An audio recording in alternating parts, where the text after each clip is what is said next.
Welcome back to another episode of Bedtime Stories with a Redneck. So,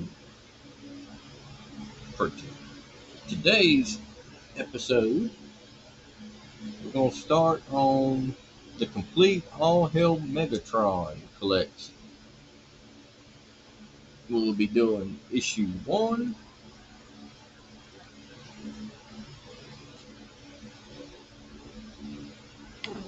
And I'd show off the cover, but IDW keeps all the covers of their collected stuff in the back of their books. But I figured I'd take a little break from Injustice 2 for a little bit. I like to change things up so I don't get burned out on the same thing. So we will jump into All Hail Megatron. I have not really read much of the IDW Transformers, and the little bit that I did read of the ongoing series,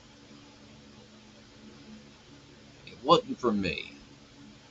The focus wasn't as much on Optimus Prime and Megatron. It was more all the supporting cast,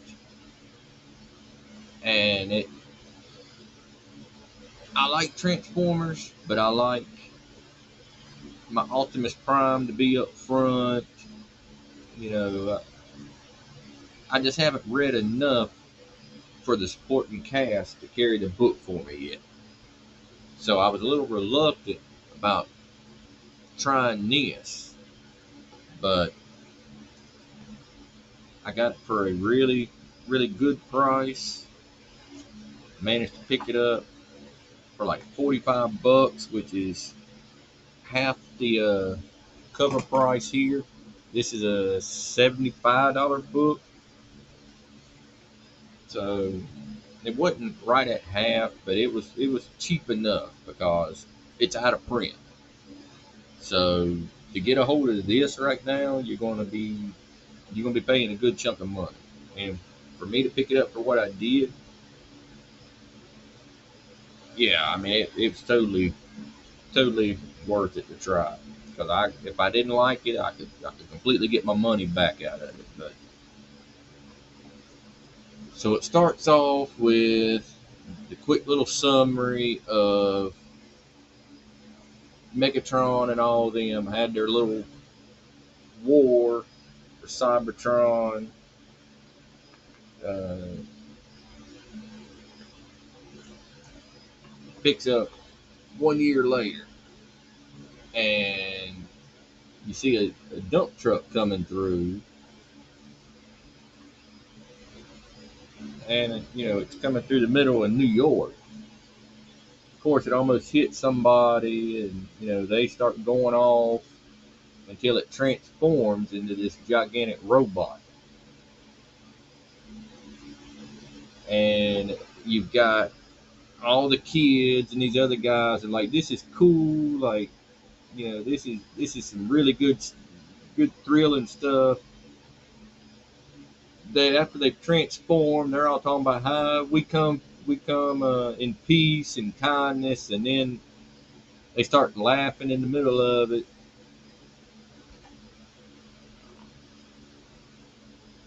And they start blasting people.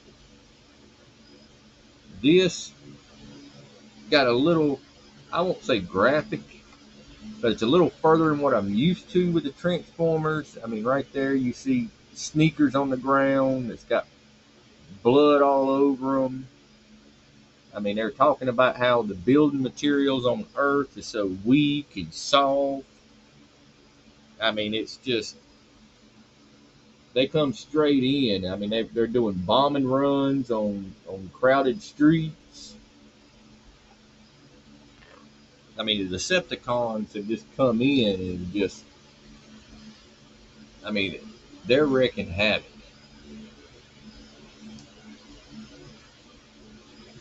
I mean, they're just shooting everybody in the streets, and you know, they're all talking about it. They think this is bad. Wait till Megatron shows up. And of course, Starscream is all about, well, I'm the master of fear and terror. He's like, Megatron don't have nothing on me. And that's when Megatron shows up.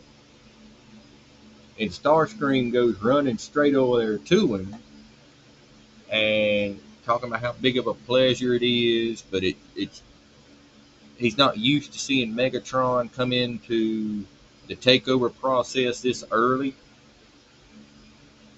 And Starscream's talking about all the destruction they've done, and Megatron's like, what are you talking about destruction? He's like, as always, you're talking bigger than what you are.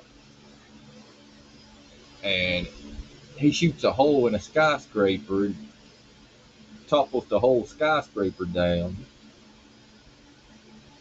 And then we cut over to the military or the army or whoever they are. They're a branch of the military, I guess. The Air Force, maybe. They're sent in to try to stop the Decepticons.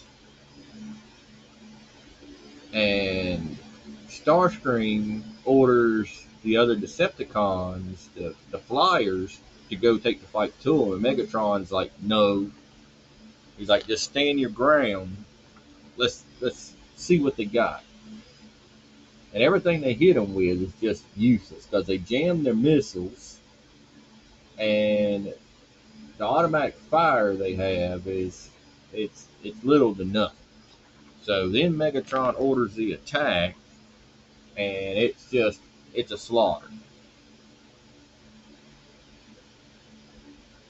I mean they can't compete with this.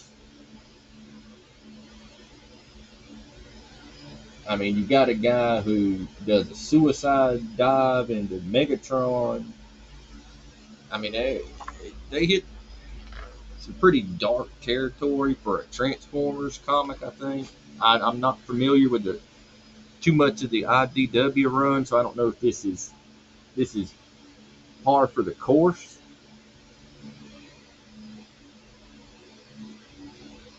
But Megatron has just laid waste, and Megatron and the Decepticons have just laid waste to New York. Then over here, back on Cybertron, you've got a guy carrying, I'm assuming it's a tablet or something. That they don't never explain what it is, so I'm assuming it's like a news feed from Earth or something. Because this guy gets irritated when he sees it and tosses it. And there's Optimus Prime, who looks like he's dead. I mean, he's wrecked pretty bad. That is how they end issue 1.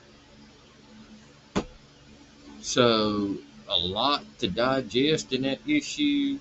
I mean, the Decepticons come in and they just waste everything. I mean, I haven't seen Rampage like that in Transformers since this new Transformers run. But I don't know a lot about the IDW run. Maybe the IDW run is like that all the way through. I've only read bits and pieces of the IDW run, and very little bits and pieces. But the first issue has really got me going. I've already read the second issue, which I'll be making a video of in the next, probably tomorrow, maybe. Issue 2 is just as good as the first one. It's yeah, I mean, the action keeps moving. So I look forward to doing that one, and look for that one to show up. I'm hoping I'll get around to it probably tomorrow night, hopefully. So until then, keep reading.